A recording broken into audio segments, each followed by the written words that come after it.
Hello, welcome to today's class.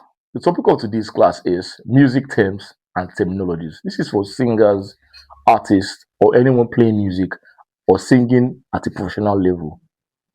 Today, we're not just learning how to sing first, we're not learning riffs and runs, we're learning the language of music.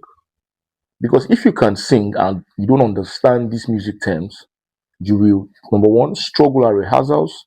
Number two, you will slow down studio sections for recordings or rehearsals. And you also feel intimidated around musicians. But once you understand these terms, you command the room, you know what they are talking about, you know what it means, and how you can apply it. So, music is not just talent in itself. You can have a good voice, you can have a good singing voice, but if you don't understand music language, which is the right vocabulary for music and the terms and how it works, you will struggle around music itself. So let's break it down like this.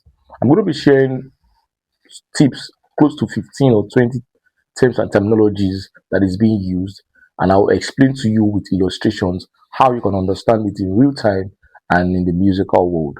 Number one is called pitch. What is pitch? Pitch is how high or how low a sound is.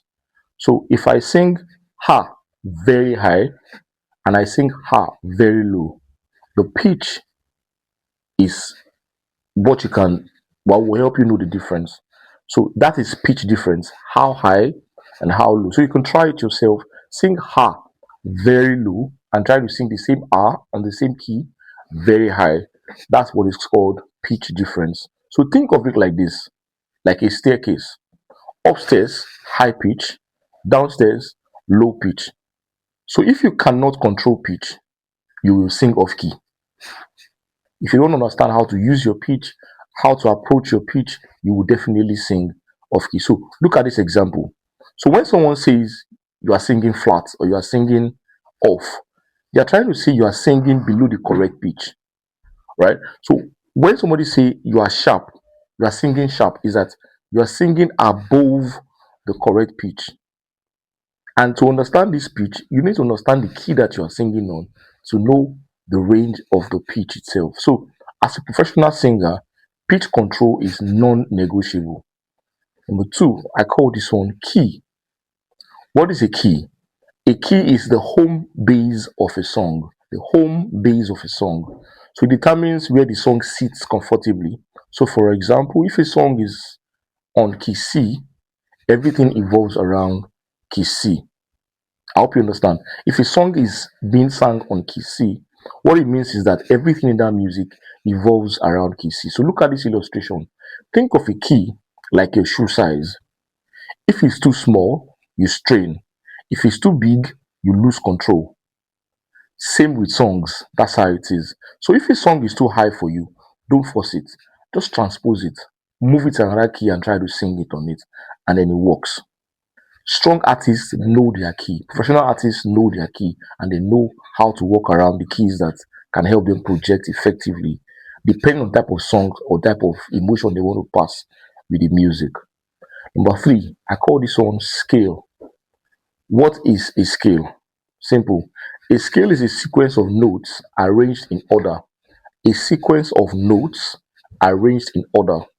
So, for example, do, re, mi, fa, sol, la, ti, do.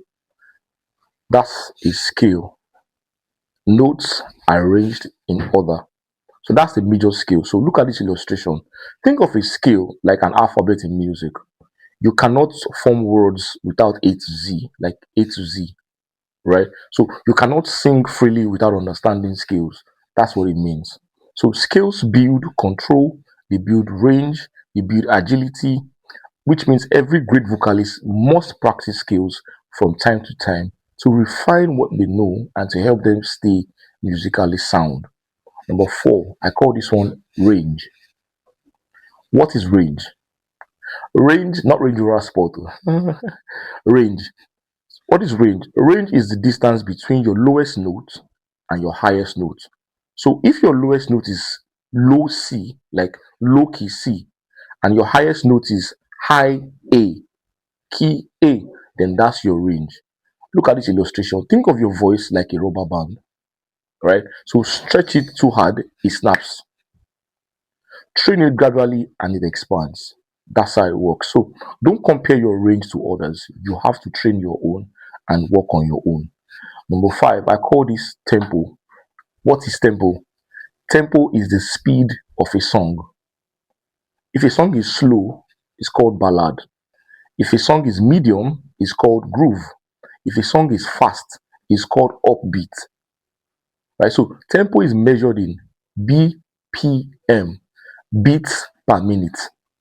So if you check your metronome app, you see maybe like 80 BPM. What BPM means is beats per minute. So what is the illustration to this? Your heartbeat is tempo. So when you run, it increases. When you sleep, it slows down. So a singer who doesn't understand tempo will either rush a song or drag the song. So tempo is important. And this is a takeaway you must understand. Anytime you have to practice something musically, ensure that you are practicing that thing on a particular tempo per time. You can increase the tempo, reduce it, it works. But make sure that you get used to singing or practicing using tempo so that you are aware of the pace of whatever you are practicing musically. So control the tempo, don't let it control you. That's what it means. Number six, rather, I call this rhythm. What is rhythm? Rhythm is how notes move within the beat. Rhythm, rhythm is how notes move within the beat. So tempo is speed, rhythm is pattern. I said tempo is the speed of a song, rhythm is the pattern. So look at the illustration. Clap like this. One, so one, two. Look at this again. One, two. I want to count. I want to clap four times, but pay attention. So I want to clap one, two, three, four. But by the third time, I will omit that and just count the fourth one. So instead of one, two, three, four, I will do one, two. Do you understand? One, two, three, four. But to understand this now, to understand pattern, look at this.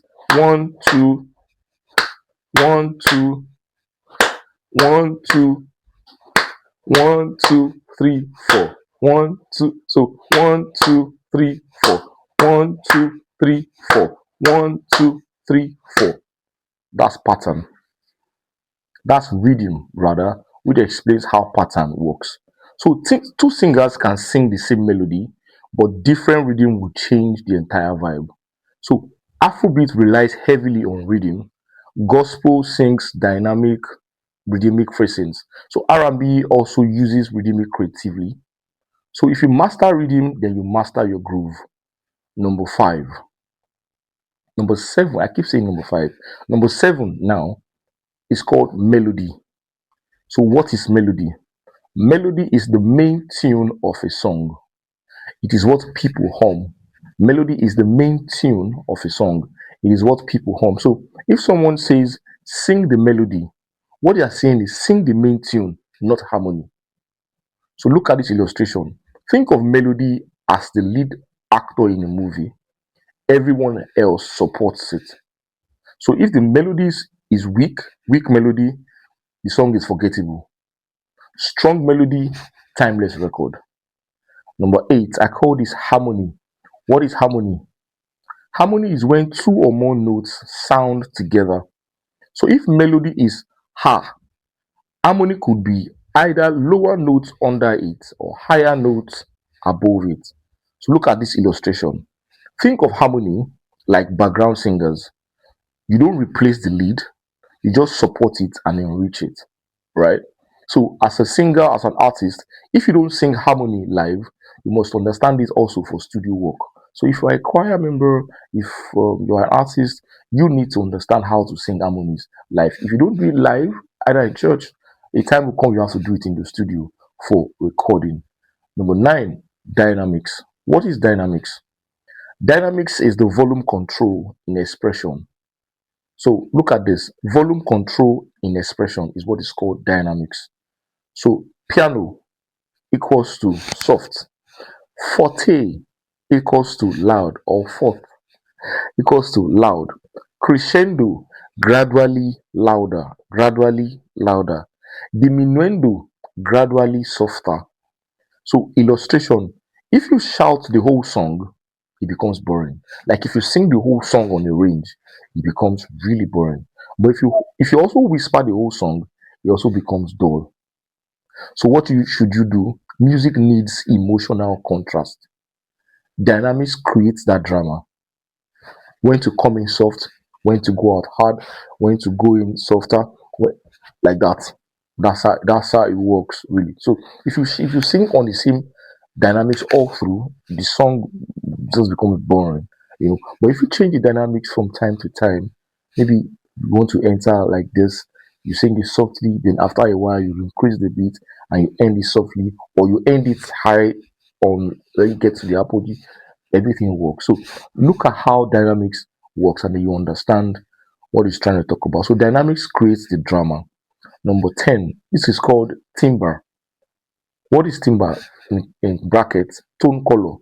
So what is timbre now? Timbre is the quality or the texture of your voice. It is why two singers can sing the same notes, but they sound different. So look at this illustration. Think of fire, right? Candle flame, gas flame, wildfire, they are all fire, but different in intensity and in character, right? So your timbre is your identity. Protect it, refine it, work on it. Don't copy others blindly. Do not copy others blindly. Number 11 is called articulation. What is articulation? How clearly you pronounce your words. If you attack consonants too hard, it sounds aggressive. If you swallow them, it sounds lazy. Let me take that again. For articulation, if you attack your consonants too hard, then it sounds aggressive. If you swallow the consonants too, it sounds lazy. So, clear articulation, professional delivery. So, this is especially important for live performances, radio records, diction heavy genres. There's some type of genre that is diction heavy. You need to pronounce so much, you need to punctuate so much, you need to accentuate so much. Right? So pay attention to that. Number 12 is called phrase. What is a phrase? Phrase is a musical sentence. So just like English has comma and full stops, music has phrasing. So if you breathe randomly, you destroy the entire phrasing. So look at this illustration. Don't breathe in the middle of these 5 lines, and I want to call for you. It's a song. It's called "I Will Always Love You." If you sing it through and you do not breathe in between, you have it smooth. But imagine you break it in between, you have like it kills the emotion, and then it doesn't make the song reach the actual emotion that it wants to achieve. So plan your breathing. Know the amount of air you will need to go through the phrasing of a song. It could be the first line, it could be the second line. Know if the breath you are taking in is enough to produce it, produce that entire words and produce it effectively, smoothly. So plan your breathing. That's what that seeks to explain. Number 13, head voice and chest voice. What is chest voice? Chest voice is fuller, it is heavier, and is in the speaking register. It's almost how you talk. Chest voice rather. Sorry. So what is head voice? Head voice is lighter, higher, resonance in the head, like it resonates in the head. So strong singers learn to blend both.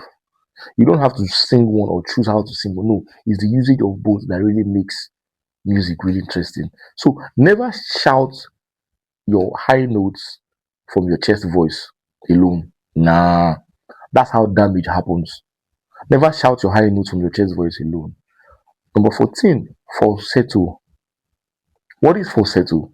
Falsetto is a light, hairy, high register, mostly used stylistically. So it's common in R&B, it's common in worship, it's common in soul. Falsetto is not weakness. A lot of people say, eh, why are you singing with falsetto? It's something that is available for you to use. Knowing how to use it well and effectively separates you from those who cannot use it well and effectively. So falsetto is a color choice. How you want to use it matters. If you train yourself to know how to use effectively, is an escape sometimes to not singing high notes. 15, vibrato. What is vibrato? It's a slight natural wavering of pitch. A slight natural waving of pitch. It should be natural. Yeah. If it is forced, then it sounds fake. Simple. Healthy technique produces natural vibrato. Why does this matter? If a music director says modulate up to a whole step and take it slower with softer dynamics, if you are confused, that's unprofessional.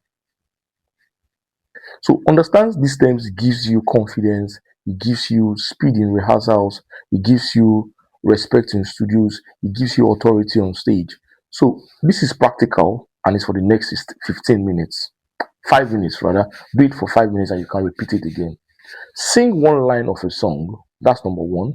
Number two, change the dynamics. Number three, change the rhythm slightly. Number four, add harmony to it.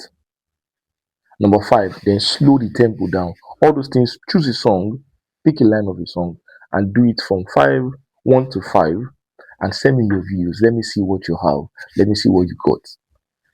You notice how one line becomes five different expressions if you do this exercise I asked you to just do now. That is musical intelligence. So I want to leave you with this.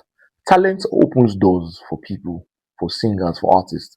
But understanding music language will keep you inside. You are not just singers, you are musicians. So learn the terms, apply them, grow intentionally.